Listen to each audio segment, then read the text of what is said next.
Morning students, how are you. आज हम कक्षा 11वीं में पाठ 4 जिसका नाम है विदाई संभाषण के प्रश्न उत्तर करेंगे। यहाँ पे आज हमारा जो लेसन है उसमें क्या है, विदाई संभाषण। यहाँ पे जो लॉर्ड कर्जन थे, भारत में जो वॉइस आए थे, उनके विदाई के समय जब वो भारत छोड़कर जाते हैं उस समय का यहाँ पर आज जो हमारा लेसन उसमें वर्णन किया गया है। तो आइए हम अपने प्रश्न उत्तर करते हैं। शिव शंभू की दो गायों की कहानी के माध्यम से लेखक क्या कहना चाहता है। हमारा जो लेसन है उसमें हमने पढ़ा है कि जो शिव शंभू है उसके पास दो गाय होती है और उन दोनों गायों की कहानी के माध्यम से लेखक हमें क्या बताना चाहता है और क्या कहना चाहता है। आइए हम इसको उत्तर करते हैं। शिव शंभू के पास दो गाय थी। एक बलवान थी जो अपने सींगों की टक्कर से दूसरी कमजोर गाय को गिरा देती थी। अब यहाँ पे जो शिव शंभू नाम के जो व्यक्ति हैं उसके पास क्या थी, दो गाय थी। उनमें क्या थी, एक गाय बलवान होती है, जो बलवान का अर्थ यहाँ पे क्या है, जो मतलब खट्टी खट्टी होती है, जो मतलब बहुत मोटी ताजी होती है, और दूसरी क्या थी, बहुत ज्यादा कमजोर है, जो बहुत ही ज्यादा दुबली पतली होती है। तो सबसे पहले यहाँ पे उन्होंने क्या कहा कि जो शिव शंभू उसके पास दो गाय थी। जो एक गाय थी वो कैसी थी, बलवान थी, जो क्या थी, बहुत ज्यादा ताकतवर थी, जो अपने सींगों की टक्कर से दूसरी कमजोर गाय को गिरा देती थी। जो बलवान गाय थी वो क्या करती थी, जो कमजोर गाय थी उसको क्या थी, बहुत ज्यादा परेशान करती थी और जो आके अपनी सींगों से टक्कर मारकर उसको गिरा देती थी। उसके बाद वो कहते हैं कि एक दिन बलवान गाय पुरोहित को दे दी गई। अब शिव शंभू ने क्या किया, एक दिन जो गाय थी पुरोहित ने बलवान, जो पुरोहित को क्या किया, जो बलवान गाय थी उसने पुरोहित को उसको बेच दिया, उसको दे दिया। क्यों उसने बलवान गाय को क्यों बेचा, क्योंकि जो कमजोर गाय थी अगर वो उसको बेचता तो उससे क्या, उसको लाभ कम मिलता, उसके दाम जो है कम मिलते। इसलिए उसने क्या किया, बलवान गाय देखने में अच्छी थी तो उसने क्या किया, पुरोहित को वो बलवान गाय उसने दे दी, क्योंकि उससे उसको क्या अच्छे दाम मिल रहे थे। उसके बाद वो कहते हैं उसके जाने से कमजोर गाय खुश नहीं हुई। अब यहाँ पर जो कमजोर गाय है, जब बलवान गाय को पुरोहित को दे दिया गया तो कमजोर गाय जो थी वो क्या थी, उसके जाने से, किसके जाने से, बलवान गाय के जाने से वो खुश नहीं थी। क्यों नहीं थी, हालांकि उसको तो क्या था, खुश होना चाहिए था कि जो बलवान गाय है आज वो चली जाएगी और उसके बाद वो क्या मुझे परेशान नहीं करेगी। लेकिन यहाँ पे क्या था, विपरीत था कि जो कमजोर गाय है बलवान गाय के जाने से क्या थी, वो खुश नहीं थी। इसके विपरीत उस दिन उसने कुछ भी नहीं खाया। अब यहाँ पे क्या हमें क्या बताना चाहते हैं कि जो कमजोर गाय है, जिस दिन बलवान गाय पुरोहित को दे दी गई उस दिन उसने ना कुछ खाया और ना ही उसने कुछ पिया। इस प्रसंग के माध्यम से लेखक ने बताना चाहा है कि भारत के आदमी तो क्या, पशु पक्षी भी बिछुड़ने के समय पर उदास हो जाते हैं। अब यहाँ पे क्या, वो दो गायों के माध्यम से हमें क्या बताना चाहता है कि जब लॉर्ड कर्जन है वो भारत छोड़कर जाते हैं। हालांकि लॉर्ड कर्जन ने भारत में बहुत कुछ ऐसा किया जो भारतीयों के विरुद्ध था, क्योंकि वो एक अंग्रेज था और अंग्रेज सरकार ने ऐसा कोई भी कार्य नहीं किया जो जिससे क्या भारतीयों की भलाई हो, भारतीय जनता की भलाई हो। उन्होंने हमेशा क्या किया कि जो भी चीजें की, जो भी काम किए सिर्फ अपने फायदे के लिए किए। तो यहाँ पे वो क्या प्रसंग, इन दोनों गायों के प्रसंग से माध्यम से जो लेखक हमें क्या बताना चाहते हैं कि लॉर्ड कर्जन क्या था, बहुत ज्यादा भारतीयों को परेशान करते थे, लेकिन जब वो भारत छोड़कर जाते हैं तो उस समय में भारतीय जनता थी, जो भारतीय लोग थे वो बहुत ज्यादा परेशान थे, बहुत ज्यादा दुखी थे। उसके बाद यहाँ पे वो क्या कहते हैं कि जो दो गायों के माध्यम से लेखक हमें क्या बताना चाहते हैं कि जिस प्रकार, वो तो इंसानों की बात है कि जो भारतीय जनता है जब लॉर्ड कर्जन जाते हैं बहुत ज्यादा दुखी हो जाते हैं, तो इंसान तो दुखी होना दूर की बात है, यहाँ पर तो क्या है, अगर कोई पशु या पक्षी एक दूसरे से बिछड़ जाते, एक दूसरे से अलग हो जाते हैं तो वो भी बहुत ज्यादा दुखी हो जाते हैं। उनका मन स्वच्छ, निर्मल व कोमल है। कि यहाँ पे अगर हम दोनों तरीके से देखें तो यहाँ पे वो गाय का भी उदाहरण ले सकता है, क्योंकि ऊपर हमने गाय के बारे में पढ़ा, लेकिन जो नीचे यहाँ पे क्या, भारत के आदमी।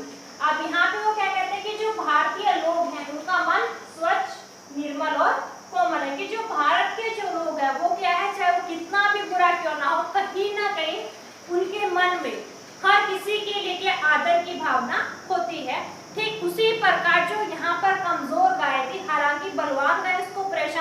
करती थी उसको क्या था, हमेशा मारती रहती थी, लेकिन कहीं ना कहीं जो कमजोर गाय थी वो बलवान गाय का क्या आदर करती थी। तो ये था हमारा पहला प्रश्न।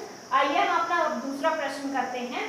8 करोड़ प्रजा के गिड़गिड़ाकर विच्छेद न करने की प्रार्थना पर भी आपने जरा भी ध्यान नहीं दिया। यहाँ किस ऐतिहासिक घटना की ओर संकेत किया गया है? अब यहाँ पे वो क्या है, जो ये हमारा प्रश्न है इसमें बंगाल विभाजन के बारे में पढ़ेंगे कि यहाँ पे ये समाज किसके लिए प्रयोग किया गया है, ये लॉर्ड कर्जन के लिए यहाँ पर प्रयोग किया गया है कि 8 करोड़ प्रजा के गिड़गिड़ाकर विच्छेद न करने की प्रार्थना पर भी। कि जब क्या था, बंगाल विभाजन जब हुआ तो उस टाइम उस समय लोगों ने लॉर्ड कर्जन के सामने क्या था, बहुत ज्यादा हाथ जोड़े, बहुत ज्यादा गिड़गिड़ाए कि आप बंगाल का विभाजन ना करें। लेकिन यहाँ पे क्या था, जो लॉर्ड कर्जन थे, आपने पढ़ा सभी ने कि जो अंग्रेज थे वो क्या थे, बहुत ही ज्यादा कट्टर दिल वाले थे। तो उन्होंने क्या किया, 8 करोड़ लोगों के बारे में नहीं सोचा, उन्होंने ये नहीं सोचा कि वो क्या प्रार्थना कर रहे हैं। तो यहाँ पर उसी के बारे में हम पढ़ेंगे। यहाँ लेखक ने सन 1905 में लॉर्ड कर्जन द्वारा किए बंगाल विभाजन, यहाँ पे क्या है कि जो यहाँ पे जो ये क्वेश्चन है, हमारा जो प्रश्न है कि यहाँ पर सन 1905 में, जब 1905 में बंगाल का विभाजन हुआ, वो किसके द्वारा करवाया गया था, लॉर्ड कर्जन के द्वारा करवाया गया था।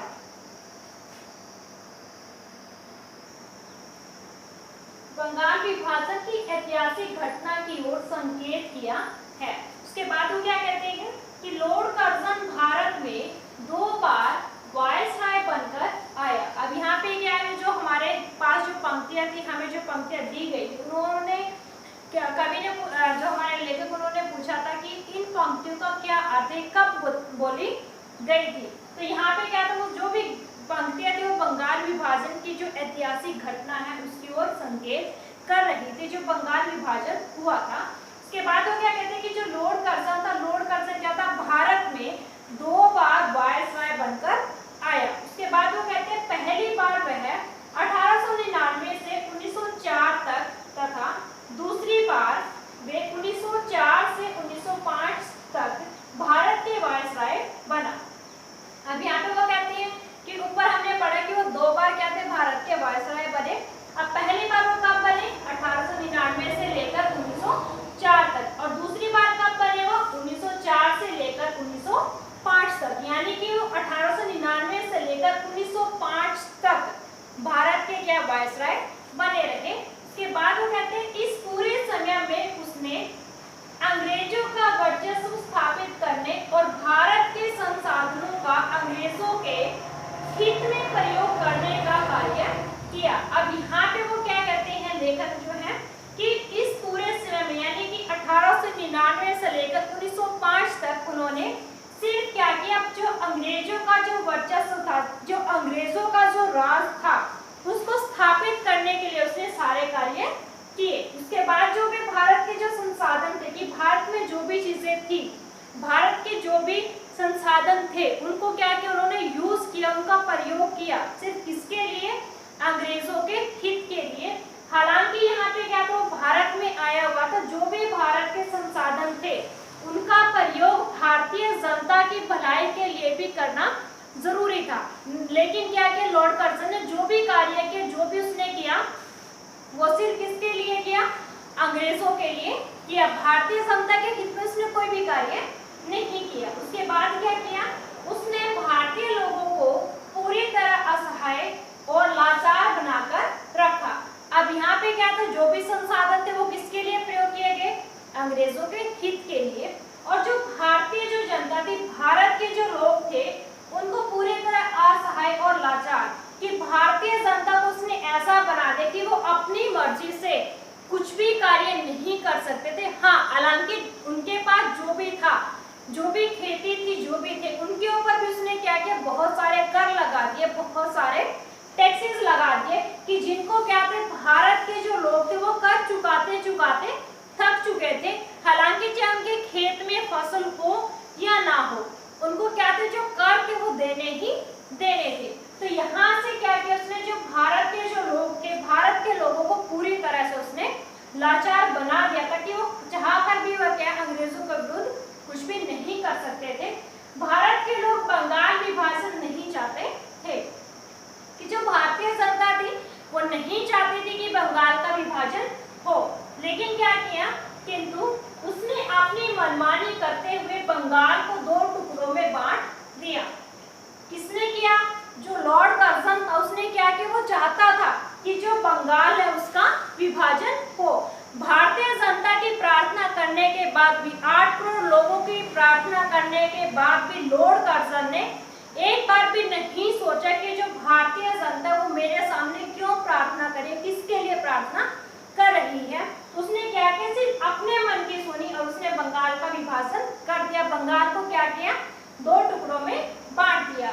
यद्यपि उस समय उनका भारत में वायसराय बने रहने का कार्यकाल भी समाप्त हो रहा था। जिस समय भारत में बंगाल का विभाजन हुआ, उस समय जो लॉर्ड कर्जन थे उनका जो वायसराय का जो समय था, जो समय अवधि थी, वो क्या थी, समाप्त होने वाली थी। और उसके समाप्त होने के बाद वो वापस चले जाते, लेकिन जाते जाते भी उसने क्या किया, बंगाल का जो विभाजन है वो कर दिया।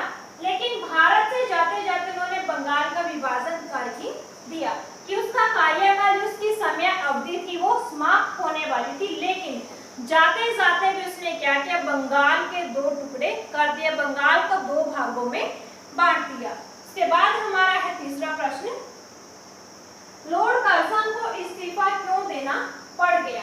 अब यहाँ पे क्या पूछा गया हमसे, जो प्रश्न है वो क्या है कि जो लॉर्ड कर्जन थे उसको अपने पद से इस्तीफा क्यों देना पड़ा। क्यों देना पड़ा, क्योंकि जो ऊपर हमने अपना जो दूसरा प्रश्न दिया उसमें हमने पूरा यही पढ़ा है कि उसके जो इस्तीफा देने का कारण क्या था, वो बंगाल विभाजन ही उसका क्या था, इस्तीफा देने का कारण था। क्योंकि कहीं ना कहीं जो लोग उसके साथ जुड़े हुए थे, भारतीय लोग भी जो जुड़े हुए थे, उन्होंने कहीं ना कहीं जनता ने विरोध किया और उसका क्या किया, उसके खिलाफ आवाज उठाई। तो यही जो मेन कारण था उसका इस्तीफे देने का कारण बना। हम इसको उत्तर करते हैं।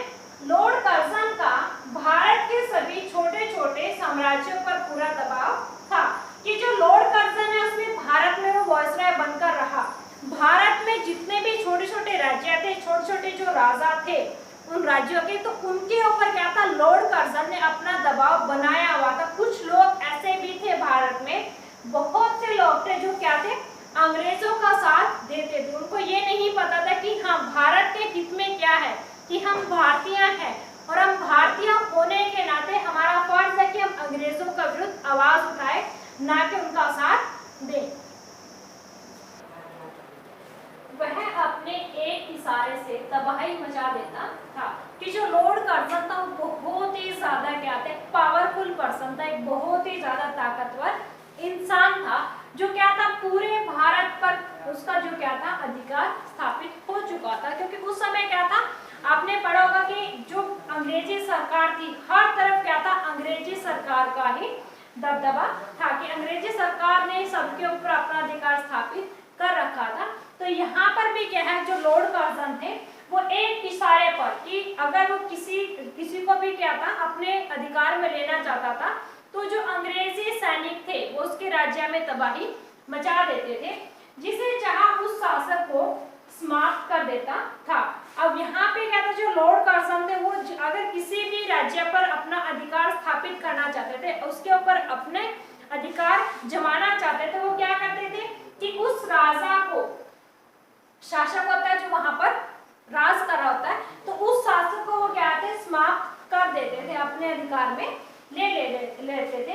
उसी के कारण बंगाल विभाजन हुआ था, कि जो जिसकी नीति थी, कि जो आपने पढ़ा होगा कि अंग्रेजों की क्या नीति थी, फूट डालो राज करो, कि वो क्या थे, जो भारत के जो लोग थे उनको आपस में ही क्या करते थे, लड़ाते रहते थे और खुद क्या थे, भारत पर राज करते रहते थे। तो यही जो नीति थी उनकी, उसी नीति के कारण जो बंगाल का जो विभाजन था वो हुआ था। इतने बड़े व्यक्ति को ऐसा दर्जा दिया गया कि उसकी इच्छा से सेना में एक फौजी अफसर भी नहीं रखा गया। अब यहाँ पे पहले हुई उसकी ताकत की बात, अब यहाँ पे वो क्या कहते हैं कि जो लॉर्ड कर्जन इतना बड़ा अधिकारी था, एक वायस राय था, उसको इतना बड़ा दर्जा दिया गया था। तो यहाँ पर वो क्या कहते हैं कि उसने उसकी इच्छा से सेना में एक फौजी अफसर भी नहीं रखा गया।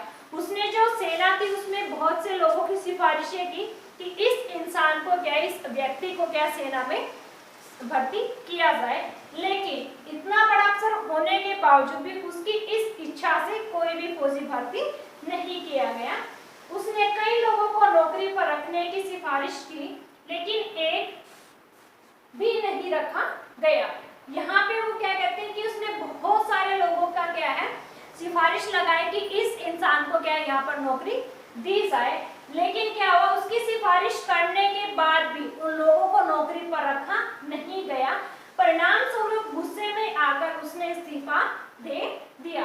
और इन सभी बातों को देखते हुए कि मैं इतना बड़ा अधिकारी हूँ, इतना बड़ा अधिकारी होने के बावजूद अगर सेना में मेरे कहने पर किसी एक भी फौजी को नहीं रखा जा रहा, तो फिर मेरा यहाँ रहने का क्या फायदा। तो कहीं ना कहीं उसको क्या था, इन चीजों से क्या था, बहुत ज्यादा बुरा लगा और उसने क्या किया, गुस्से में आकर जो भी उसका वायसराय का जो पद है उसने उससे इस्तीफा दे दिया।